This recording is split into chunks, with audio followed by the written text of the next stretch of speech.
Pasukan Hizbullah melaporkan rincian serangan selama 60 hari yang dilakukan terhadap Israel. Operasi yang diberi nama Rakyat Perkasa ini dilakukan Hizbullah sejak 17 September hingga yang terbaru pada Sabtu 16 November 2024. Mengutip Tribunnews.com pada Senin 18 November 2024, Hizbullah mengklaim telah melancarkan 1.349 operasi militer selama periode 60 hari. Di mana dalam satu hari rata-rata 22 operasi dilakukan perlawanan Hizbullah. Serangan ini menargetkan setidaknya 456 pemukiman, 361 situs militer, 164 pangkalan militer, 127 lokasi perbatasan, 101 barak militer, 58 kota yang diduduki, 29 UAV dan jet tempur.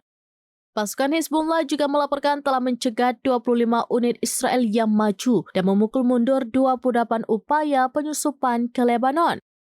Dari data Hizbullah disebutkan pula operasi berkelanjutan ini mengakibatkan kerugian yang sangat signifikan bagi Israel.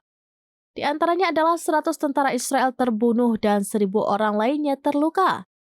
Selain itu, 61 kendaraan militer Israel juga dihancurkan.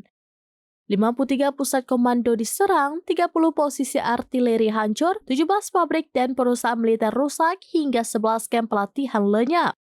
Hizbullah juga membuat 10 pangkalan udara Zionis rusak, 7 UAV dinonaktifkan, 4 depo senjata, 4 benteng, dan 2 unit pemukiman terkena serangan. Kerusakan pada 2 buah peralatan teknis Israel juga tak terhindarkan, serta 1 bengkel militer dan 1 pos pemeriksaan juga hancur. Serangan ini dilancarkan dengan setidaknya 1.047 roket, 84 peluru artileri, 124 serangan udara, 65 rudal berpemandu, 29 rudal pertahanan udara, hingga 12 unit penembak jitu dan senapan mesin, serta 10 sistem rekayasa tempur.